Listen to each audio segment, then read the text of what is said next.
자, 오늘은 제가 우리 담임 목사님보다 특별히 이렇게 일이 있다고 그러셔가지고 대신 오게 됐습니다. 우리 담임 목사님이 또 어머님께서 천국 가셨기 때문에 천국 환송 예배를 준비하고 계신 걸 다 아실 거예요. 그래서 왔기 때문에 우리가 이렇게 천국 가시는 것은 우리 믿지 않는 사람들은 대부분 슬퍼하고 이렇게 하시는데, 우리 믿는 사람들은 오히려 슬퍼할 필요가 없어요. 오히려 더 좋은 곳에 가시고, 또 좋은 곳에, 그곳은 고통도 없고 슬픔도 없고 또 세상 근심 걱정할 염려도 없는 하나님께서 예비해 놓으신 아주 편안하고 안락한 휴식이 있는 곳으로 영원히 가셔서 편안한 휴식을 취하시기 때문에 우리는 더 이렇게 환영할 일이지 그렇게 슬퍼하거나 그럴 필요 전혀 없습니다. 이거는 우리가 이 땅에 오는 사람 누구나 다 이 땅을 잠시 거쳐가는 거처지 이 땅이 영원한 안식처가 아니기 때문에 그렇습니다. 그래서 우리는 항상 깨어서 하나님 말씀 듣고 하나님과 같이 동행하면서 이 땅에 살다가 결국 하나님께서 준비해놓고 예비해 놓으신 그 자리로 오라 하면은 언젠가는 바로 떠나야 돼요. 그렇지만 오늘 말씀 있는 것 같이 그 날과 그 때는 알지 못한다 그랬어요. 언제 부르시는지 몰라요. 그거는. 그러니까 우리 만반의 준비를 하고 항상 깨어 있어야 되겠습니다. 그러면 오늘은 참 12월 12일 역사적인 날이기도 하지만은 그것보다도 우리나라 현재 2020년 6월 말 기준에서 남한의 인구가 5,100만 명. 그 중에 남자가 2,586만 명이고 여자가 2,590만 4천 명. 그래서 여자분이 조금 더 많아요. 여자분이 조금 더 많은데 이 생존율을 의료보험조합에서 조사했대요. 생존율을. 그러면 70세까지는 과연 우리 사람들이 몇 프로가 사느냐? 70세까지는 86%. 나머지 14%는 못 산다는 얘기죠. 그 다음에 75세까지는 이게 반이 훅 줄어요. 그래가지고 75세까지는 54%가 생존하고 나머지는 저세상으로 가신다는 거고, 그 다음에 80세까지는 30%, 그 다음에 85세가 되면 15%, 90세가 되면 5%, 즉 80세가 되면은 100명 중 80세가 되기 전에 100명 중 70명이 저세상으로 가신다는 얘기죠. 70%가. 그 다음에 90세가 되면은 단 5명만, 100명 중에서 5명만 살아남는다고요. 그래 이마치 우리는 이 세상이 영원히 살 것 같이 우리가 행동하고 모든 것을 이렇게 하지만은 이 땅은 잠시 거쳐가는 곳이에요. 근데 세상 사람들은 그걸 쉽게 못 깨달아요. 일찍 깨달은 사람도 있지만은 대부분 사람들이 그걸 못 깨닫고 이 현실에 너무 집착을 하고 애착을 갖고 그렇게 삶을 사는 것이요. 그러면 돈이 많다고 해서 많이 사느냐? 그러면 미국의 스티브 잡스 애플 창업자 그분도 57세. 그 다음에 우리나라에 돈을 많이 가지신 이건희 삼성회장, 또 조양호 그분 70세 정도에 이렇게 세상을 등지셨거든요. 또 마찬가지 또 누구냐? 우리 교회에서 아주 유명하신 원로 목사님이신 그 조영기 목사님 같은 경우도 86세, 즉 90을 못 사셨어요. 그 다음에 막 정권을 휘둘렀던 오늘 12.12 사태를 일으켰던 전두환 씨나 노태우 씨 이런 사람들 딱 90세. 그 세상을 전부 가질 것처럼 많은 수많은 사람을 갖다가 그렇게 슬프게 만들고 자기 정권력을 위해서 그렇게 했던 그 사람도 세월이 지나니까 90을 못 채우고 결국 저세상으로 간다는 얘기죠. 그러니까 이 세상은 우리 기독교인이나 모든 사람이 잠시 거쳐가는 것이에요. 믿으십니까? 예. 그럼 우리 성경에서 시편 90장 10절에 보면 우리 연수가 70이고 강건하면 80이라 그의 그 연수의 자랑은 수고와 슬픔뿐이고 신속히 지나가니 우리가 날아간다 그랬어요. 날아간다는 표현을 썼어요. 그러면 옛날에는 더 못 살았어요. 옛날에는 지금 뭐 여기에 성경에는 70, 80이라 하지만 우리나라 옛날에 60도 못 살았어요. 60도 못 살아가지고 60까지 사는 사람이 동네 몇 명 안 돼서 아주 그 시골에 가면 환갑잔치 아주 크게 해드렸고 또 태어나자마자 또 너무 사망률이 높다 보니까 돌잔치까지 해주잖아요. 이만치 사망률이 크게 높았는데 지금은 의료기술이 발달해서 그래도 뭐 100세 시대라 그러는데도 지금까지 아까 조금 전에 말씀드렸던 바와 같이 80세까지 살 확률은 100명 중에 30명이라고 해요. 30명. 그만치 그 세월이 그냥 막 빨리 가요. 저 연세 드신 분, 우리 권사님 같은 분은 느끼겠지만은 젊은 사람은 아직은 못 느껴요. 젊었을 때는 그렇게 세월이 안 가는 것 같아. 저도 젊었을 때. 그리고 내가 지금 엊그제 같이 학교 다니면서 그 군사훈련도 받고 그러는 나 같은데 벌써 제가 지금 뭐라 그러냐면 어르신이라 그러죠. 어르신. 그게 너무 기가 차가지고 깜짝깜짝 놀래요. 보면 내 생각은 청년 같은데 어르신이라 그러고 또 뭐 노인 뭐 수당도 준다고 그러고 정부에서 그래요. 그래서 너무 이거 안 되겠구나. 그래서 나도 이렇게 세상에 안주해서 살아서는 안 되겠구나. 이러면서 또 다시 한번 절감하게 돼요. 그러면 이렇게 세월이 빨리 지나고 모든 게 빨리 지나가요. 그럼 옛날 고사속담에 인생은 일장춘몽이라는 말이 있어요. 이게 무슨 말이냐? 인생은 하나의 꿈이다. 꿈. 근데 저도 가만히 지금 제가 65세가 넘었지만 그 이전을 생각하고 보면 하나같이 꿈을 꾸고 같아요. 꿈. 그냥 세월이 푹떡 지나가니까 세상 꿈꾸다가 내가 벌써 이렇게 됐구나. 이렇게 느껴져요. 그 다음에 그 옛날에 남가일몽이라는 말도 있어요. 남시성을 가진 사람이 나무 밑에서 젊었을 적에 술을 한 잔 마시고 자서 이렇게 깨어보니까 백발의 노인이 되었더라. 이게 무슨 말인 거 아니? 그만치 꿈을 꾸고 일어났는데 내가 젊은이였는데 어느 시점 보니까 백발의 노인이 되어 있다라는 말입니다. 그건 우리 인생을 얘기하는 거거든요. 중국 사람들이. 그러면 금방 그 노인네가 돼가지고 그냥 이렇게 이제 세상 뭐 좋은 세상 다 간 거잖아요. 이렇게 남가일몽이라는 말도 있고 이와 같이 그냥 세월이 그냥 화살같이 빨리 지나가. 빨리 지나가면서 우리는 이 세상에서 이제 나그네 인생이야. 나그네 인생. 영원히 이 세상에 살 것 같지만은 살지 못하는 게 이 세상이란 말이에요. 그래서 나그네 인생. 그러면 우리 기독교인들은 어떻게 해야 될 것이냐? 첫째, 뒤로 돌아다보지 말고 살아야 돼요. 여기 창세기 19장 26절에 롯의 아내가 그 소돔과 고모라 성에서 나와가지고 뒤를 돌아다보는 순간 뭐가 됐죠? 소금기둥이 됐어요. 소금기둥. 그건 뭐냐? 하나님이 뒤로 돌아다보지 말라 했어. 환락의 세상, 아주 망해가는 세상, 그게 불어가지고 다시 한번 돌아다보는 순간 그때부터 끝난 거예요. 끝난 거예요. 우리 인생도 마찬가지고 우리도 과거에 자꾸 뒤를 돌아다보고 잘못된 걸 돌아다보면은 현재 앞으로 나가지 못해. 그리고 과거에 얽매이게 돼. 그러니까 뒤로 돌아다보지 말라. 또 누가복음 9장 61절에 예수님께서 말씀하시기를 손에 쟁기를 잡고 뒤를 돌아다보는 자는 하나님 나라에 아무도 합당치 않다 말씀하셨어요. 쟁기가 뭔지 아세요? 여러분 쟁기? 응? 모르시지? 저는 선생님 아시죠? 예. 이 소가 밥 갈 때 뒤에서 이렇게 밥 가는 거예요. 요새는 경계라는데 옛날에 쟁기라 그래.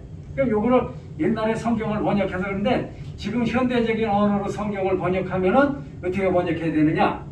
자동차 운전을 하면서 뒤를 돌아다보면서 운전하는 자는 하나님 나라에 적합지 않다. 이렇게 번역하면 이제 세상 사람, 우리 사람이 잘 알아. 그래서 옛날에 번역된 거니까 쟁기를 잡고 뒤를 돌아다보는 자는 하나님 나라에 적합지 않다. 이렇게 번역이 돼 있어요. 그럼 내가 자동차 운전을 하면서 자꾸 뒤로 돌아보면 앞에 사고 나잖아요. 앞에 어떻게 부딪히는지 모르는데 자꾸 뒤로 돌아봐. 뒤로 이렇게. 그러면 사고 나죠.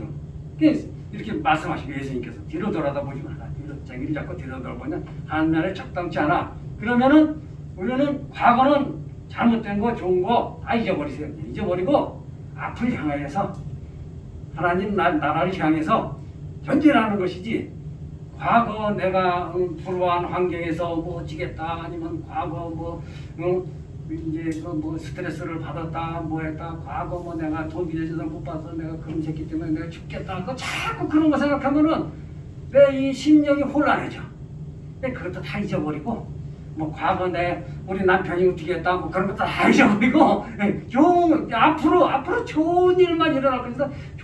좋은 일만 있을 것이다. 이렇게 생각하고 앞만 보고 가셔야 돼. 앞만 보고 기독교인들. 근데 자꾸 과거에 집착하다 보면은 그 과거에 나를 조련했던 경우도 있을 거 아니에요. 나를 갖다 조종하고 내가 마귀의 조종받고 돈의 지배를 받고 무슨 유혹의 지배를 받고 뭐 이런 나쁜 것에 자꾸 뒤로다 거기에 유혹에 빠지다 보면 나는 거기에 조종이 돼서 내가 하나님 나라에 적합한 사람이 될 수가 없는 거예요. 그러니까 하나님 나라에 적합한 사람이 되려면은 항상 뒤에 거는 다 잊어버리세요. 잊어버리고 앞만 보고 꼿하게 이렇게 나가시면 되는 거예요. 예. 그러면 저 코끼리 같은 거 있죠. 코끼리 저 인도에서 코끼리 조련하잖아요. 그러면 그 사람들이 코끼리를 갖다가 자기 마음대로 조정하려고 야생에서 데려다가 막 이렇게 짐 운반하는 데도 쓰고 그다음에 말뚝에다 또 매놓고 막 그런단 말이에요. 그런데 이 코끼리가 그 주인에 의해서 조정이 됐기 때문에 주인이 써먹기 위해서 조정하는 것이죠. 그 말뚝에 매놨는데 말뚝에서 이걸 갖다가 풀어줘도 그걸 벗어나지를 못한다 그래요. 그냥 그 주에만 맨 들고. 그러니까 이것도 코끼리 같은 경우는 우리가 그런 식으로 되면 안 된다는 거죠. 우리는 그 매임에서 과감에 탈피해서 앞을 향해서 나가야 되지. 그런 과거에 잘못된 거, 과거에 뭐 스트레스 받은 거, 과거에 뭐 어쨌든 거 뭐 이런 거는 전부 잊어버리세요. 잊어버리고 앞만 향해서 나가세요. 네. 자, 옛것은 지나갔으니 이제 새 것이 되었다. 이렇게 말씀하세요. 우리는 새 사람이 됐으니까 우리 과거의 나쁜 것을 완전히 오늘 이후부터는 전부 잊어버리세요. 잊어버리고 앞만 향해 나가세요. 그 다음에 두 번째, 오늘 말씀에 나오는 것이 준비된 그릇이 되어야 되겠습니다.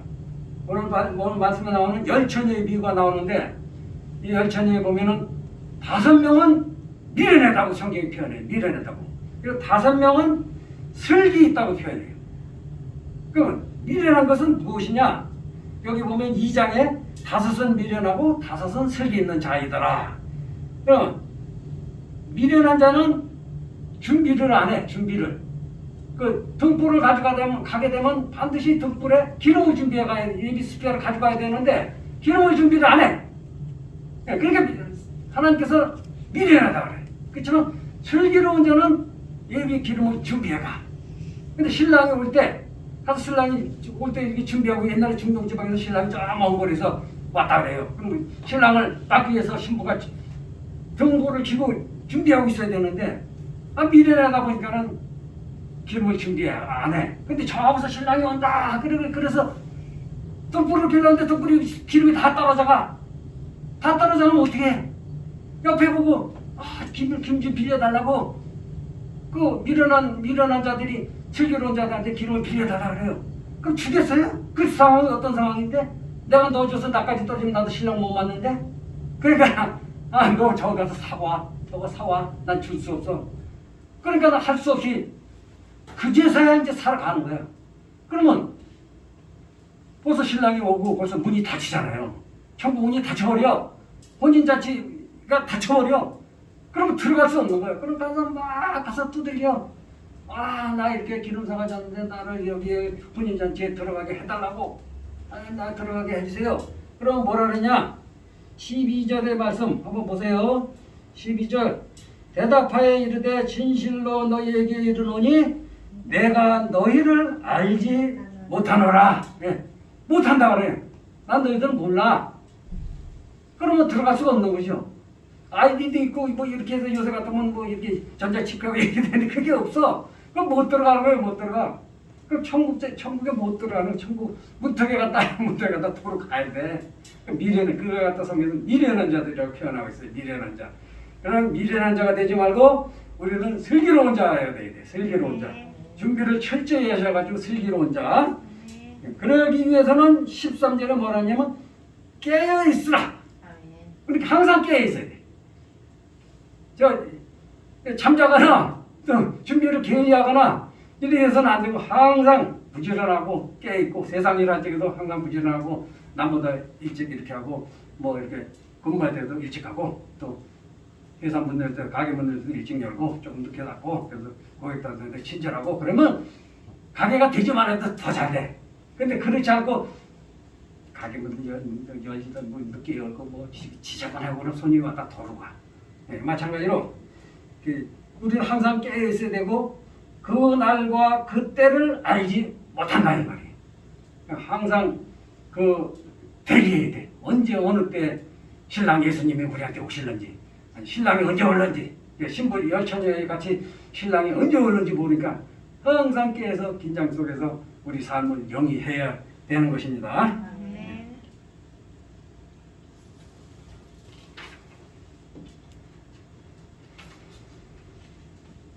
자, 그러면 배가 무역을 하기 위해서 이제 우리나라 같으면 이제 우리나라에서 이렇게 멀리 뭐 대만으로 간다든가 이렇게 배가 항해를 하고 있어서 무역을 하기 위해서 배가 가다가 난파가 됐어.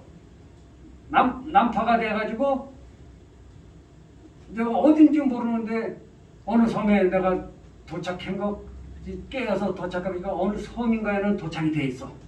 근데 나하고 같이 탔던 사람들은 아무데도 볼 수가 없는 거야. 그냥 다 조난을 당해서 뭐 죽었는지 살았는지 생사 확인이 안 돼.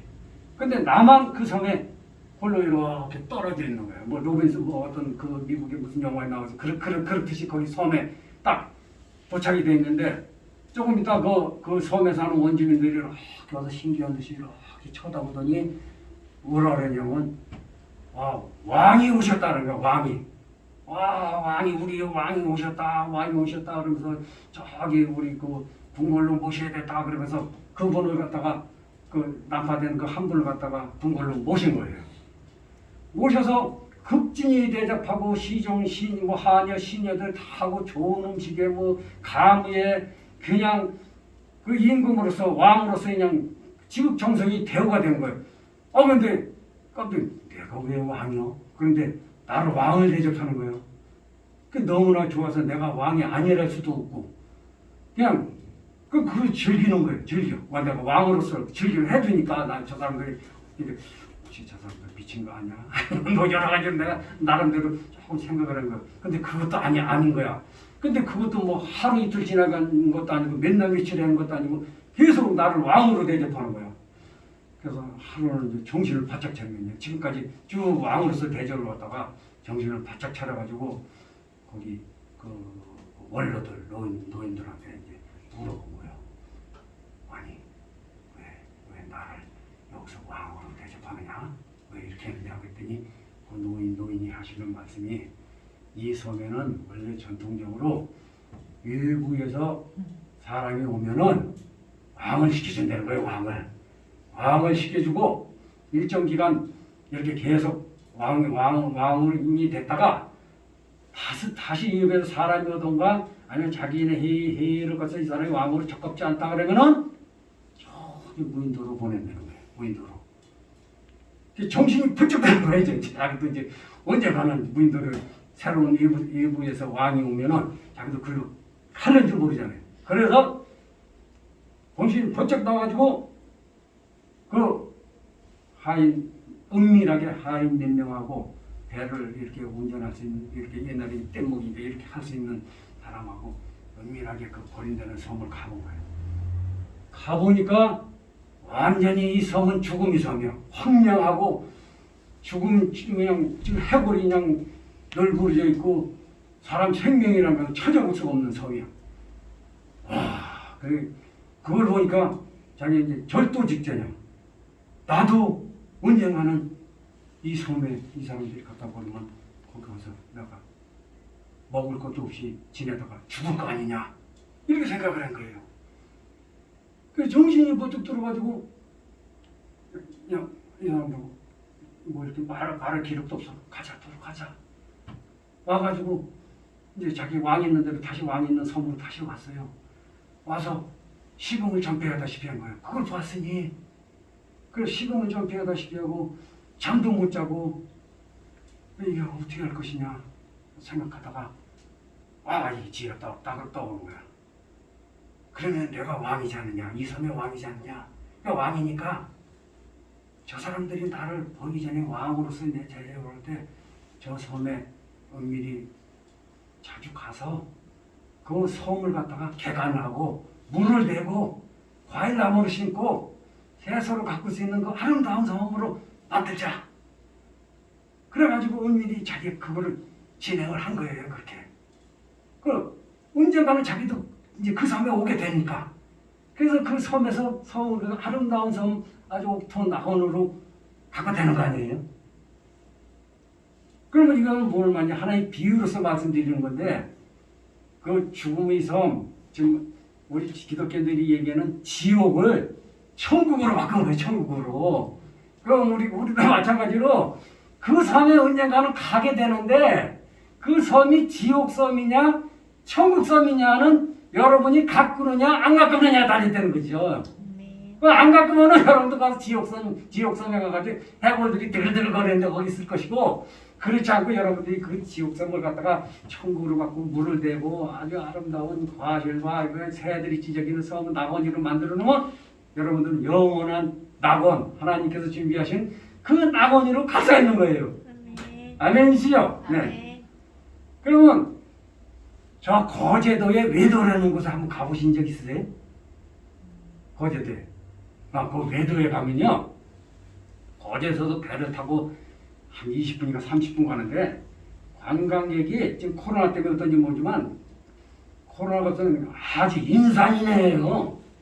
근데 그 섬을 옛날에는 아주 보잘것없는 섬이고 한 가군가 두 가군가 몇 가군이 안 사는 섬을 갖다가 완전히 두 부부가 그 장로님이야. 장로님 부부라고 그러는 것 같아. 얘기했다고. 근데 아주 그냥 옥토로 만들어가지고 그냥 관광객이 그렇게 많이 와요.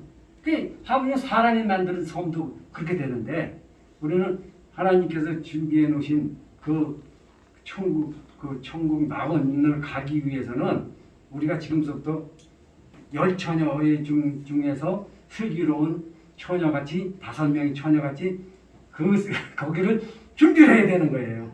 네.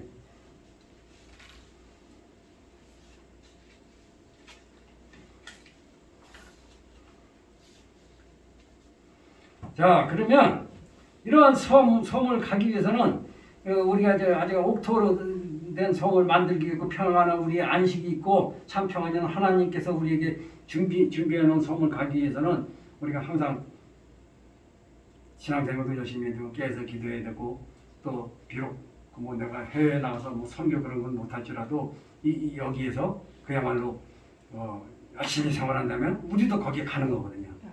근데 가장 이제 제가 지금 두 분을 소개할게요. 두 분을 소개시켜드릴게요. 방누가라는 선교사님 혹시 아실 거예요? 필리핀에서 선교하신 분인데 이분은 이름도 누가복음에 나오는 누가같이 방누가라고 어렸을 때 교회 다닐 때 그 교회 담임 목사님께서 이름을 지어주셨대요. 그래서 외과 의사가 돼가지고 31살에 필리핀 선교를 떠나요. 필리핀에서 선교를 하는 도중에 89년도부터 필리핀 오지로 돌아다니며 의료 봉사를 하면서 모든 건지 이렇게 다니다가 1992년 젊은 나이에 이게 89년에 가가지고 92년 3년 있다가 췌장암이 와요. 췌장암이 오고 그 다음에 위암도 오고 간경화도 오고 당뇨까지 와요. 그러면서도 이분은 그 죽음의 성과 사람이 그 영원한 생명의 섬을 알았기 때문에 결코 이 병마에 굴하지 않고 그렇게 젊은 나이에 그렇게 암이 왔는데도 29년 동안이나 필리핀에서 사역을 하세요. 오지를 돌아다니고 또 MR 의료 혜택을 받지 못하는 것, 또 그다음에 그냥 필리핀은 엉망이잖아요. 모든 게 시스템도 엉망이. 그런데 거기에다가 이분께서 그 뭐야 선교병원도 세웠고 50여 개의 오지마을의 의료봉사를 멈추지 않으셨으며 또 이렇게 봉사를 열심히 하다 보니 KBS 인간극장에도 나오셨는데 2012년, 16년에 두 차례 걸쳐 감동과 눈물을 우리에게 준 적도 있어요. 여러분이 가서 유튜브에 먼저 박문과 선교사님 치면 나와요. 한번 보세요. 아주 감동적인데 그런 이런 선교사님.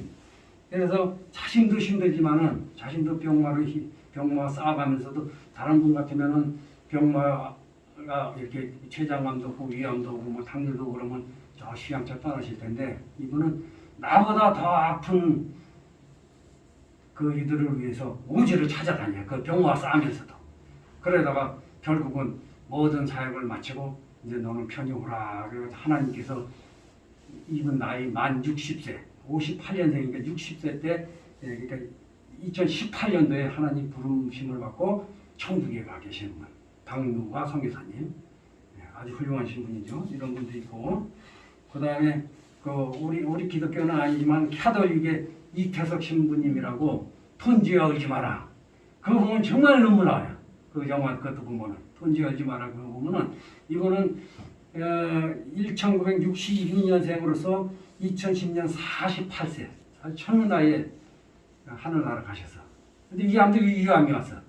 그러면서도 남수단, 옛날에 남수단, 북수단 해가지고 이게 우리나라 남북한 했듯이 항상 대결하고 쌈박질하고 그러니까는 국민들은 도탄에 빠지고 아이들은 의료 혜택, 교육 혜택도 받지 못하고 그러다 보니까 병마가 오지 한번 문을 열면 200명, 300명씩 환자들이 밀어박혀.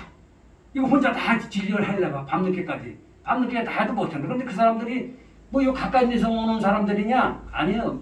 맨날 며칠을 갖다 걸어서 그 이태석 신부님이 있는 데를 걸어서 온 거야. 그런데 이 사람들을 갖다 돌려보낼 수 없잖아. 그러면 뭐 또 이틀, 3일, 일주일씩 걸어서 또 자기 집까지 가는데 병을 못 고치고 그러니까 외면할 수가 없잖아. 근데 하루에 200명, 300명씩 그 환자를 진료하면서 그러고 이렇게 하신 신부님이신데 그 다음에 그것뿐이야. 학교도 세웠지. 그 다음에 뭐 그 브라스 밴드까지 이렇게 자기 제자들을 양육해가지고 이렇게 하나님께 영광 돌렸지. 뭐 하여튼 여러 가지 엄청난 일을 이렇게 하셨는데 한국에 들려서 이렇게 검사를 해보는데 위암 말기가 오신 거야. 그래서 어떤 신부님들은 그래. 이건 나 같은 사람을 하나님께서 일찍 데려가시지. 왜 저렇게 할 일 많고 자기 일을 열심히 하시는 분은 하나님께서 왜 일찍 돌아가셨을까? 왜 일찍 이렇게 모시고 갔을까? 그거는 이제 우리가 알 수 없어요. 하나님께서 너희 일찍 와서 쉬라. 또 여기보다는 저기가 더 좋으니까 쉬라고 하신 것인지, 그거는 상을 주신 것인지, 그거는 우리는 알 수 없지만은 하여튼 간에 그분은 이 땅에서 그 모든 그런 힘든 사역, 모든 걸 다 감당하시고, 이제 하나님 나라에 가셔서 오직 그분은 편히 쉬는 안식만 남은 거라고 우리는 믿고 그렇게 하니까 우리도 준비를 뭐라든 우리 삶의 현장에서 내 현장이라든가 아니면 내 직장이라든가 거기에서 또 딴 데 뭐 넓게 생각할 필요 없어. 나도 뭐 내일부터 선교 간다 그럴 필요가 없어요. 그러니까 그렇게 그렇게 두 분과 같이 그런 삶을 살아야 되겠다는 것을 말씀드립니다. 그러면 결론을 이제 말씀드리면 이 땅은 우리에게 영원히 허락하지 않아요. 크게 보면은 순간 찰나랄까? 다르게 보면은 이 숙박시설에 우리 이제 쉽게 얘기하면 예수님께서도 비유로 말씀하셨는데 제가 비유로 말씀하시면 그냥 어디 여행을 갔는데 숙박시설에 머물다 떠나는 것 같은 거예요. 근데 숙박시설도 뭐 여러 가지 종류가 있으니까 형편이 나는 사람은 뭐 하다못해 뭐 콘도에서도 묵을 것이고 어떤 사람은 뭐 모텔에서 묵을 것이고 그 다음에 또 더 형편 있는 사람은 호텔에서 묵을 것이고 어떤 사람은 없는 사람은 뭐 여인숙에도 무슨 묵을 것이고 그 묵는 건 똑같은데 언젠가는 그 숙박시설에서 나와야 된다는 거예요. 바로 언제 어느 때 그 날과 그 시는 알 수가 없어요. 알 수가 없는데 그날과 그 시가 오기 전까지는 우리는 그 두 분 선교사님의 그를 모토로 삼아서 우리도 열심히 이 세상을 열심히 살아야 돼. 열심히 살고 저기 지옥섬을 개간해서 아주 꼭토로 만들어놔야 우리도 그 섬에 가면은 그렇게 천국 같은 섬에서 살 수가 있는 것입니다. 네. 네. 이제 마지막으로 오늘 말씀 본문 말씀에 있는 바와 같이 미련한 자 5명, 슬기로운 자 5명 이렇게 표현하고 있습니다. 그러면 우리는 미련한 자가 되지 말아야 되고 네. 슬기 있는 자가 돼서 마지막 때 하나님께서 오시라고 할 때 칭찬받는 우리 모두가 되어야 되겠습니다. 네. 예, 감사합니다. 이것으로 말씀을 마치겠습니다. 기도하시겠습니다. 하나님 아버지 감사합니다. 우리가 이 세상에 머문 것은 영원한 세상이 아니고 잠시 왔다 잠시 가는 이 세상임을 알게 하옵시고 하나님 나라 영원한 천국을 위하여 예배하고 준비하는 우리 모두가 될 수 있게끔 하여 주시옵소서. 감사드리며 예수님 이름으로 기도드려 사옵나이다. 아멘.